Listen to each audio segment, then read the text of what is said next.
Bef- I'll do the catechism. Yeah. So we use the New City Catechism and just a way to make sure that we keep reminding ourselves of the main truths of our faith. The question is, will God allow our disobedience and idolatry to go unpunished? Let's read the answer together. No, every sin is against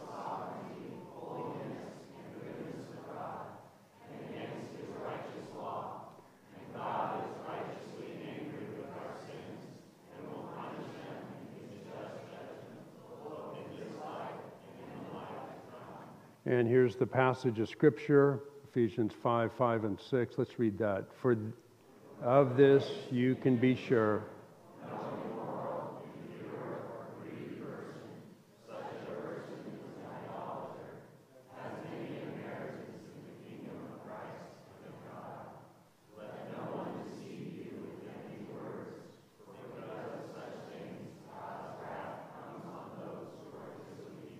Amen. Obviously, we're in the part of the catechism that is emphasizing the horrendousness and the consequences of sin. Without understanding that, we really do not appreciate the gospel and what Christ has done for us. So, let me invite all of you to Wednesday night. We're doing something new on Wednesday night, just this Wednesday night. National Day of Prayer is Thursday. And so Wednesday night, 7 p.m., we're going to gather in here for a time of praying for our nation. And so all of the children's activities will run as they do on Wednesday night, nursery and the children up through 5th grade. The youth, you will be joining us in here, as well as all adults. And so just really would encourage you to come and jump in on that. Thursday night at City Hall in the little amphitheater there, we will also be spending a time in prayer with 3 or 4 other churches.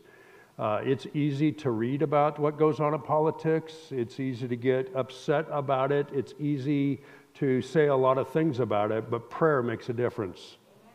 And just want to encourage you to jump in this Wednesday night and if you can on Thursday night. If you come to the Thursday night, dress warmly.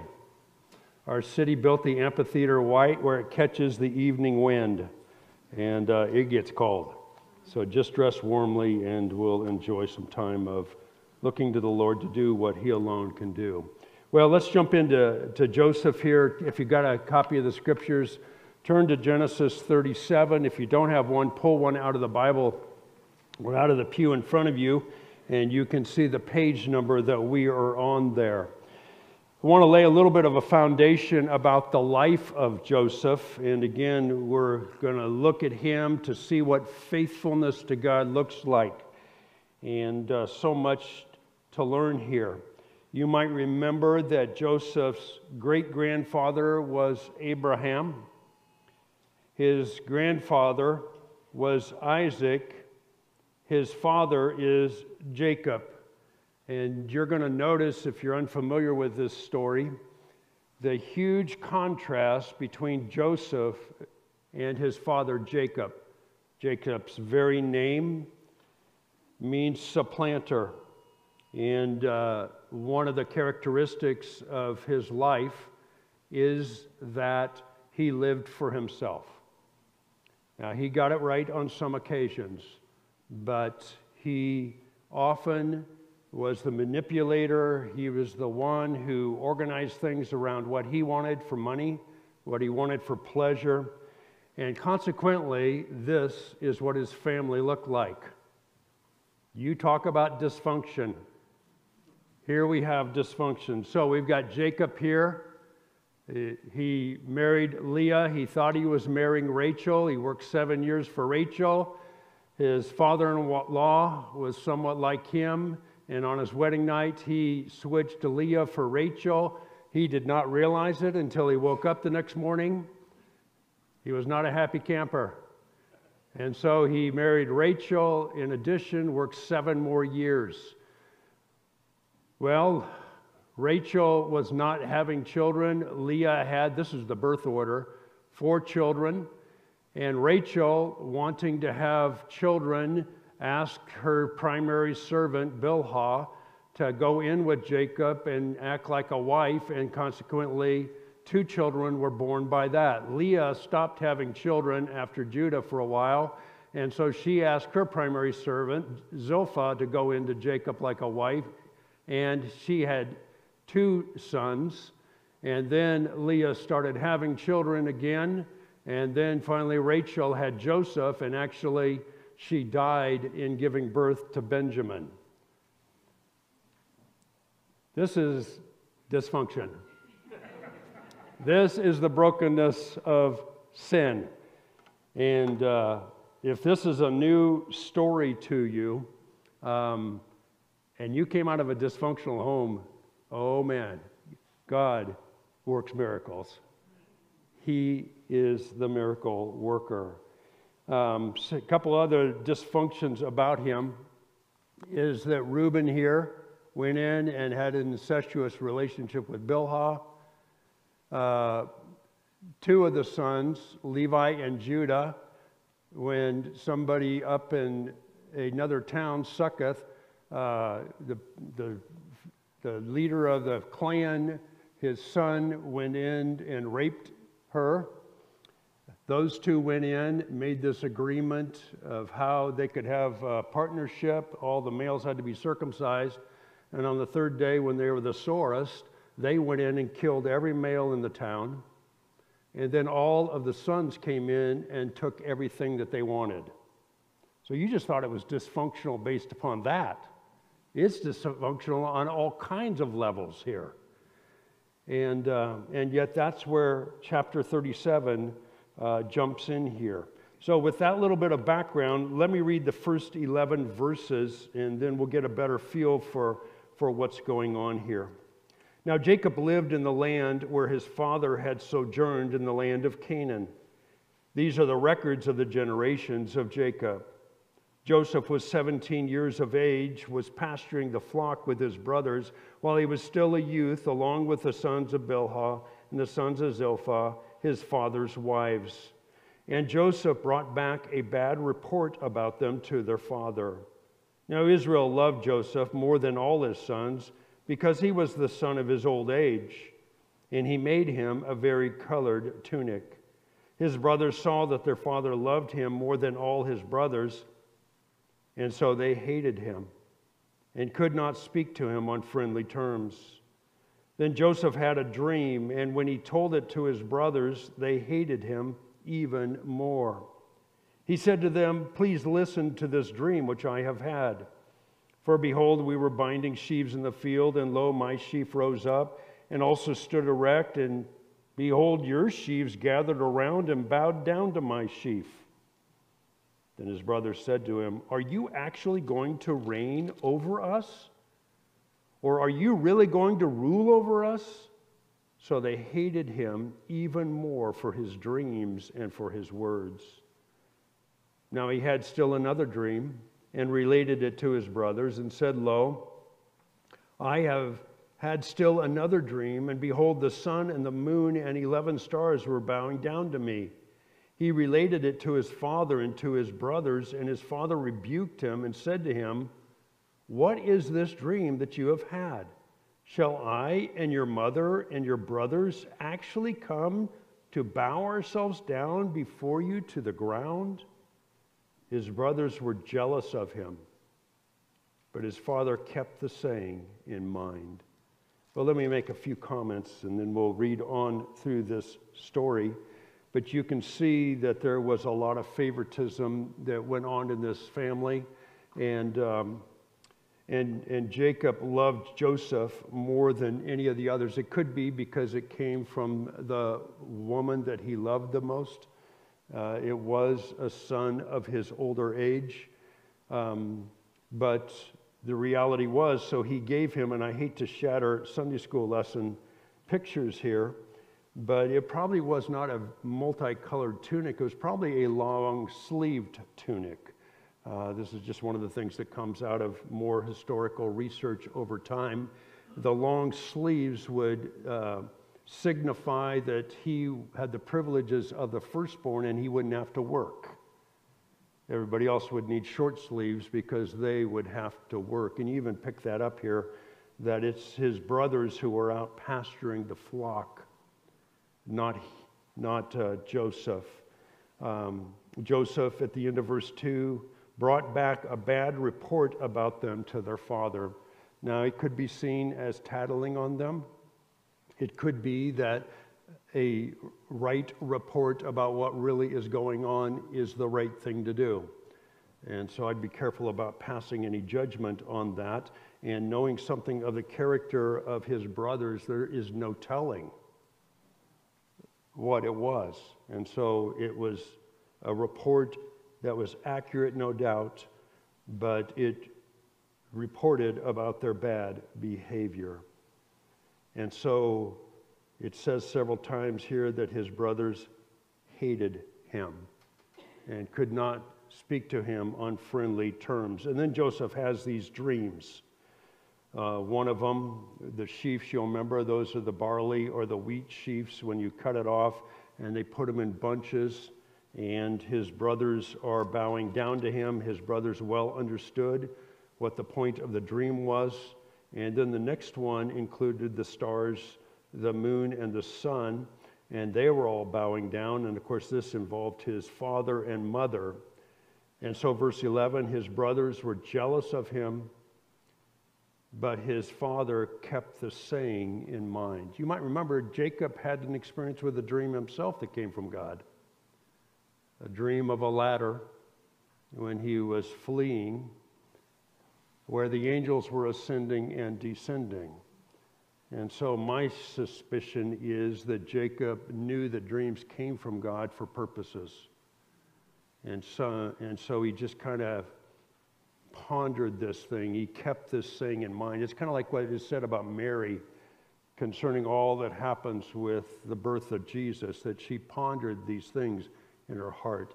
Didn't exactly know what to do with them, but just knew that they were probably going to add up in some way that would be revealed in the future. And so we see here that Joseph was the favored son of his father. Well, let's continue to read verse 12. Then his brothers went to pasture their father's flock in Shechem. Israel said to Joseph, "Are not your brothers pasturing the flock in Shechem? Come, and I will send you to them." And he said to him, "I will go." Then he said to him, "Go now and see about the welfare of your brothers and the welfare of the flock, and bring back word to me." So he sent him from the valley of Hebron, and he came to Shechem. A man found him, and behold, he was wandering in the field, and the man asked him, "What are you looking for?" He said, "I'm looking for my brothers. Please tell me where they are pasturing the flock." Then the man said, "They have moved from here, for I heard them say, 'Let us go to Dothan.'" So Joseph went after his brothers and found them at Dothan. Shechem is probably about 60 miles away from where Jacob and Joseph were living. In fact, they had to leave Shechem after the brothers did what they did to the men and took all of their things. And so they had to move from there because of what had happened there. And so now you can gather that Jacob, because they're pasturing the flock up in Shechem, he wonders if there's any long-term repercussions from this place that they killed all the men and took all the stuff. And so he sends Joseph up to check on them. Notice Joseph's response at the end of verse 13. You'll find this very characteristic, either clearly stated or implied in those to whom he is under their authority. What's the last three words of verse 13? I will go. I will go. I think we'll see this played out, that Joseph was one who understood authority and valued authority and was responsive to authority. Well, he now has moved from the favored son and under the care of his father, and now he's headed out to his brothers where he is the hated brother. So he comes to Dothan in verse 18. When they saw him from a distance and before he came close to them, They plotted against him to put him to death. Killing people was not a big deal for these brothers. They said to one another, "Here comes this dreamer. We're going to show him some reality." That's my commentary, by the way. "Now then, come and let us kill him and throw him into one of the pits, and we will say, 'A wild beast devoured him.' Then let us see what will become of his dreams." But Reuben heard this and rescued him out of their hands and said, "Let us not take his life." Reuben further said to them, "Shed no blood.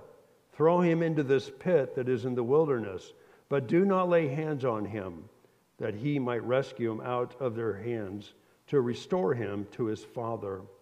So it came about when Joseph reached his brothers that they stripped Joseph of his tunic, the vari-colored tunic that was on him, and they took him and threw him into the pit. Now the pit was empty, without any water in it. Then they sat down to eat a meal. And as they raised their eyes and looked, behold, a caravan of Ishmaelites was coming from Gilead, with their camels bearing aromatic gum and balm and myrrh on their way to bring them down to Egypt. Judah said to his brothers, "What profit is it for us to kill our brother and cover up his blood? Come, let us sell him to the Ishmaelites and not lay our hands on him, for he is our brother, our own flesh." And his brothers listened to him. Then some Midianite traders passed by, so they pulled him up and lifted Joseph out of the pit and sold him to the Ishmaelites for 20 shekels of silver. Thus they brought Joseph into Egypt. Now Reuben returned to the pit, and behold, Joseph was not in the pit, so he tore his garments. He returned to his brothers and said, "The boy is not there. As for me, where am I to go?" So they took Joseph's tunic and slaughtered a male goat and dipped the tunic in the blood. And they sent the vari-colored tunic and brought it to their father and said, "We found this. Please examine it to see whether it is your son's tunic or not." Then he examined it and said, "It is my son's tunic. A wild beast has devoured him. Joseph has surely been torn to pieces." So Jacob tore his clothes and put sackcloth on his loins and mourned for his son many days. Then all his sons and all his daughters arose to comfort him, but he refused to be comforted. And he said, "Surely I will go down to Sheol in the morning, in mourning for my son." So his father wept for him. A couple of things here in what we just read. Reuben was the firstborn. You remember that he had an incestuous relationship, but it's hard to tell whether he was trying to win his favor back to his father or whether he was the firstborn, still responsible for the conduct of the brothers, and he knew that he had to save Joseph. And so he suggests putting him in the place that was dug for water that happened to be dry during this time. And then evidently he was gone when they were sold, because then he comes back and he says, "What am I going to do? What am I going to do? The boy is not there. As for me, where am I to go?" Verse 30. It's the sense of, I can't go home. I cannot bring the report of Joseph being dead. Well, they concoct this account to cause Jacob to come to a conclusion, and Jacob, the deceiver, is deceived. Verse 25, when they sat down to eat a meal. So Joseph is in the pit, and they sat down to eat a meal. This is going to come back to haunt them in chapter 42, verse 21. 42:21, where they're in Egypt now trying to get food. They said to one another, this is the conversation amongst themselves, "Truly we are guilty concerning our brother, because we saw the distress of his soul when he pleaded with us, yet we would not listen." And so you can get the picture. Joseph's in the pit. he is crying out in distress, and they're just enjoying the meal. And probably somewhat relishing the fact that he's been stripped of his coat and placed in the place that he is. And then he is sold as a slave to the Ishmaelites. Well, and so let me catch us up here. He went from the hated brother to now he is a slave in Egypt. Verse 36 of chapter 7 makes that clear. Meanwhile, the Midianites sold him in Egypt to Potiphar, Pharaoh's officer, the captain of the bodyguard. Jump over to chapter 39. 38 is just another amazing, sinful chapter in the life of one of those sons. But 39 verse 1 picks up. Now Joseph had been taken down to Egypt, and Potiphar, an Egyptian officer of Pharaoh, the captain of the bodyguard, bought him from the Ishmaelites who had taken him down there. And so Joseph is now a slave in Egypt. Potiphar, the name Potiphar literally means belonging to the sun god. Egypt is, at this point in history, probably one of the largest, most prosperous stages of the entire Egyptian history. And so things are really going well there. And Potiphar, I picture Potiphar as in charge of the secret service for Pharaoh. He has a very, very prominent position within the government and close to Pharaoh himself. And so he now is a slave. Verse 2, chapter 39, the Lord was with Joseph, so he became a successful man, and he was in the house of his master, the Egyptian. Now the master saw that the Lord was with him, and how the Lord caused all that he did to prosper in his hand. So Joseph found favor in his sight and became his personal servant, and he made him overseer over his house, and all that he owned he put in his charge. It came about that from the time he made him overseer in his house and over all that he owned, the Lord blessed the Egyptian's house on account of Joseph. Thus the Lord's blessing was upon all that he owned in the house and in the field. So he left everything he owned in Joseph's charge, and with him there he did not concern himself with anything, you'll love this, guys, except the food which he ate. Now Joseph was handsome in form and appearance. Verses 2 and 3 just so much describe what is going on in Joseph's life. The Lord was with Joseph. And you might notice the Lord there is all capitals. That is the covenant name of God that emphasizes that he is with his people and he will be faithful to them. And so it talks about his presence and all that he is and how it will work for the benefit of those that are his people. And thus he became a successful man in the house of his master. And interestingly, verse 3, his master saw that the Lord was with him. Now, we do not have any idea how Potiphar knew that Joseph was a worshiper of Yahweh, a worshiper of the true and the living God. It could be that he associated being a Jew with that. Probably my guess is that Joseph talked about his relationship with the Lord.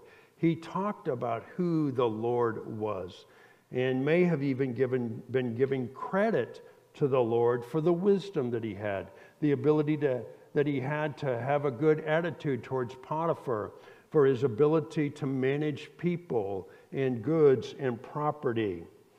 But the reality is the Lord caused all that he did to prosper in his hand. And so Joseph then finds favor in Potiphar's eyes. What person doesn't like the people around you who cause you to be prosperous? It's just a common human characteristic, isn't it? And so that favor showed up. Potiphar evidently kept giving more and more and more things under his charge. until he was in charge of everything but what Potiphar ate. He was going to keep that decision for himself. He wasn't going to entrust that one to Joseph or anybody else. I just think it's hilarious how people never change over time. And so we have Joseph now go from being a common slave in Egypt to now being the favored slave over all of Potiphar's household. The end of verse 6 gives us an idea of where we're headed, just as previously Joseph having that multicolored coat and not having to work in the fields gave us a hint of where that was headed. And so let's read beginning of verse 7. It came about after these events that his master's wife looked with desire at Joseph, and she said, "Lie with me." But he refused and said to his master's wife, "Behold, with me here my master does not concern himself with anything in the house, and he has put all that he owns in my charge. There is no one greater in this house than I, and he has withheld nothing from me except you, because you are his wife. How then could I do this great evil and sin against God?" As she spoke to Joseph day after day, he did not listen to her, to lie beside her, or be with her. Now it happened one day that he went into the house to do his work, and none of the men of the household was there inside. She caught him by his garments and said, "Lie with me." And he left his garment in her hand and fled and went outside. When she saw that he had left his garment in her hand and had fled outside, she called to the men of her household and said to them, "See, he who brought in a Hebrew to us to make sport of us, he came into me to lie with me, and I screamed. Then he heard that I raised my voice and screamed. He left his garment beside me and fled and went outside. So she left his garment beside her until his master came home. Then she spoke to him with these words, "The Hebrew slave whom you brought to us came into me to make sport of me, and I raised my voice and screamed. He left his garment beside me and fled outside." How does that account make you feel?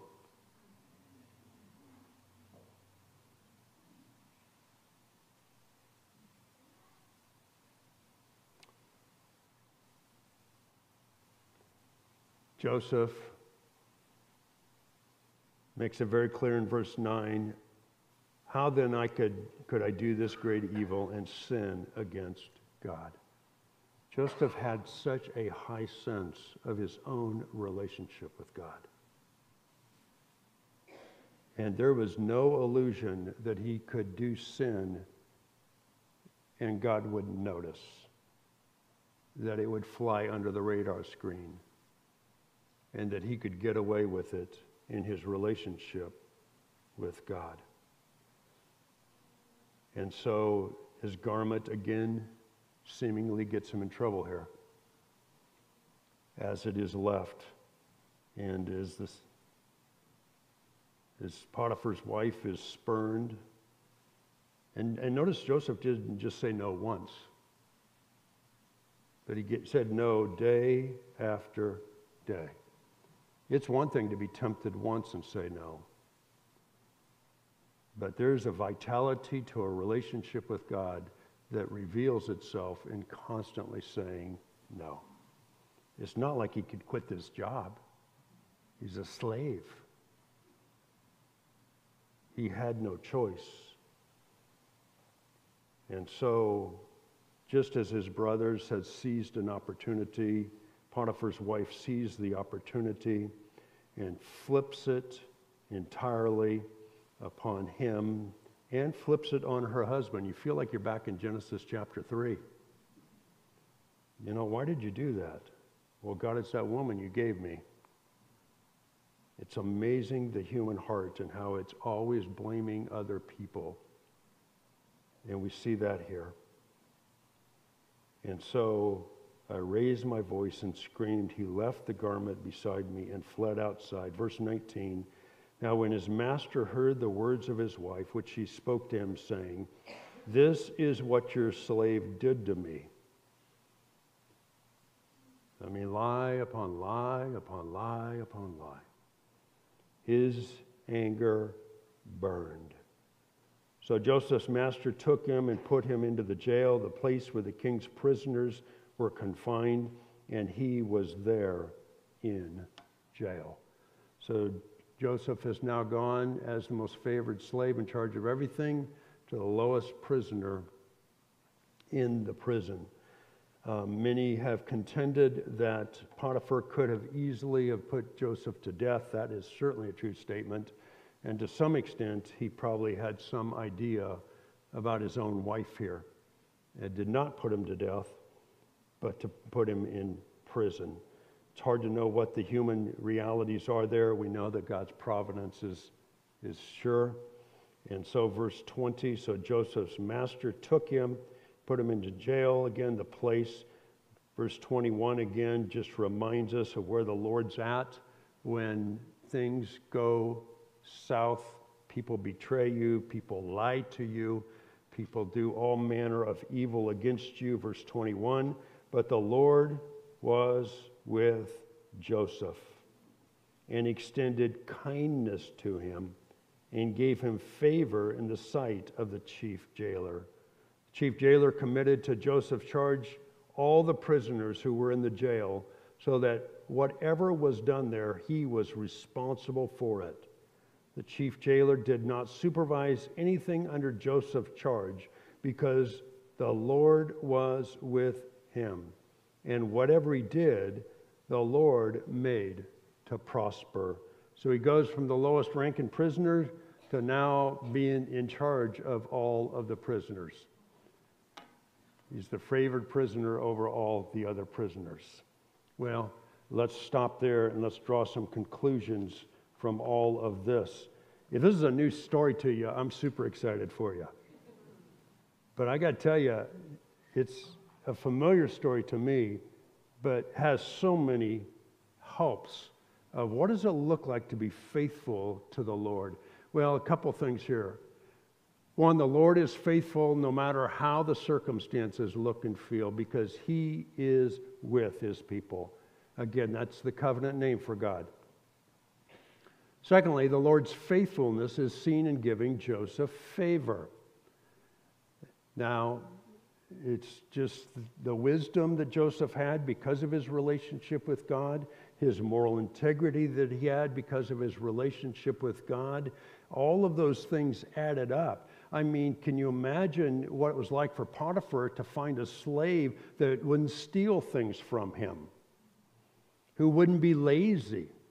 Because Joseph understood that this was primarily an outworking of his relationship with God. He can't take things from his owner, even if he is a mistreated slave. He can't be lazy because of his relationship with God. There's so many things that filter out of Joseph's relationship with God that make him the best slave that Potiphar could have ever imagined, and that is what gives him favor. And so Joseph chose faithfulness to God, to his earthly masters, to those around him, and to those under him in each circumstance. I guess that's the way I would want to sum this up. And there's two great measurements of faithfulness. The one is faithfulness to God will always show up in faithfulness to those who are in authority over us.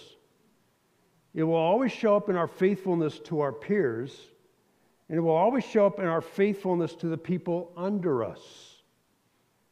Faithfulness to God just has an integrity to it. And it will show up also, secondly, in every circumstance. It's independent of circumstances. And this is why Joseph is such a beautiful portrait of faithfulness. Is whether things are going well and he's the spoiled kid at home, I will go, Father. Or whether he has been betrayed to the most significant level and lied about and abused, He remains faithful in whatever circumstance he is, in all directions, to his master, to those around him, and to those under him, even those who want to drag him into sin. He's faithful to Potiphar's wife. And so he is permeated with this faithfulness. Now, let's make this a little bit more personal for us today and see how well our portrait of faithfulness matches up to Joseph, which is a good indicator of the faithfulness of Christ. Portrait of faithfulness. So here's the first question. We'll put your name in there, okay? Do I believe that God is faithful no matter what the circumstances or how I feel? That's the beginning point. Do I believe that God is faithful no matter what? It is who he is, as the Apostle Paul said in Romans 3 that we read a few minutes ago. Okay, let me press that down a little bit more personally. Do I believe that God is faithful to me? And he gives to me all the favor and grace I need to be faithful to him, that he is with me. And in my faithfulness to him, I'll be faithful to those I work for, those in authority over me, those relationally in authority over me. I'll be faithful to those around me. I'll be faithful to those I'm responsible for, no matter what the circumstances or how I feel. Now let me get a little bit more personal by just showing you some of the characteristics that come to my mind. And that is, where can we develop in this faithfulness? There's not a single one of us that's 100% faithful. But the Spirit of God, if we're a follower of Christ, is developing us in this. So the question is, where can I develop in this?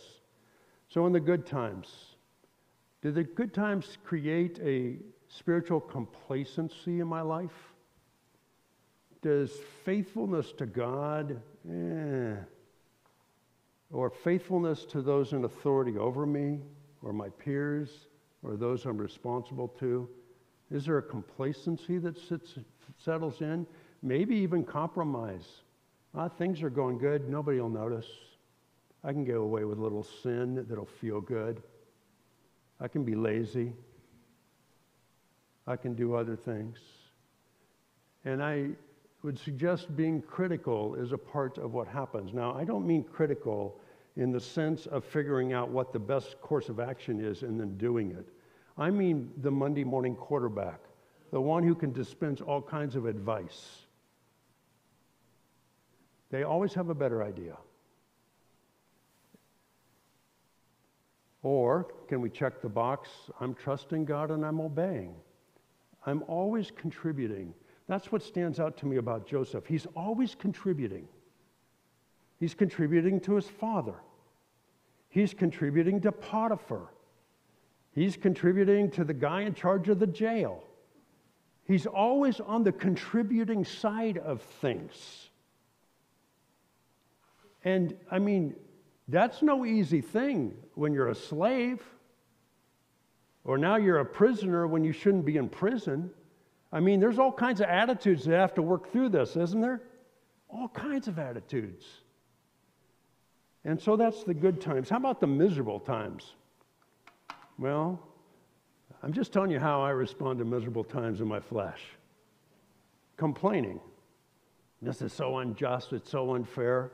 Okay, feel free to vent, but just understand it's not on the solution side whatsoever. In fact, it's probably making your heart worse.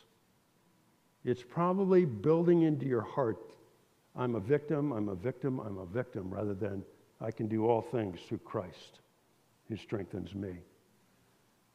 Again, compromise. What's the point of being faithful to God? Look where it got me. I'm just going to go off and do what feels good. And again, being critical. Bad times can just create a critical spirit in us, miserable times. Or miserable times, I'm going to keep trusting God, I'm going to keep obeying Him, and I'm going to keep contributing. Okay, I'm in I'm in Potiphar's household. What can I do to contribute here? Oh no, I'm in prison unjustly, but I'm in prison. What can I do to contribute here? That's faithfulness. That's faithfulness to God, because God is always working. He's working, and He wants to work through you and me. A couple different ways I would say this is, are we putting wind in people's sails, or are we the ones who suck it out? Are we giving them the drink of cold water, or are we pouring the water on them? So just think through the relationships with people that are in authority over you. Are you putting wind in their sails, or are you sucking it out? Or how about your peers? Are you putting wind in the sails of your peers as you go to work, or you sit in the classroom with them? Or are you sucking it out? Or how about those that are under you? Putting wind in their sails, or sucking it out? God's always one who puts wind in our sails. All the time, no matter what our circumstance is. And He wants us to be that too, and to grow in faithfulness. So we're going to sing together a familiar song to you, Great is Thy Faithfulness. And I want you not just to sing the song because it's so familiar and you love the song and you love how your voice can do all kinds of fancy notes in it. I want you to use this song as an application to your life of thinking through the people that are in authority over you, the people that are your peers, the people that are under you. Oh, brother, I forgot the fourth point here. Okay, sorry about that. I'm a little schizophrenic this morning. God's faithfulness and favor will make up for the brokenness of any home.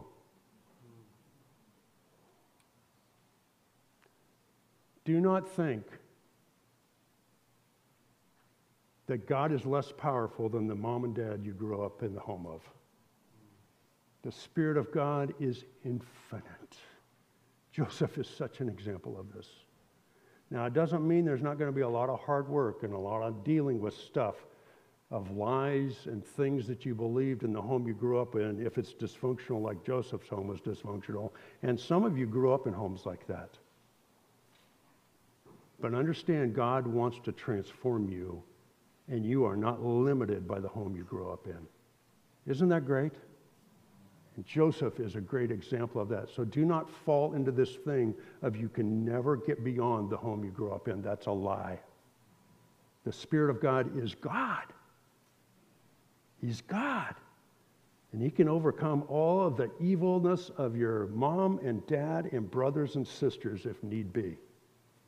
And Joseph is a good example of that. Okay, now we'll sing, and you can make some application as we sing together.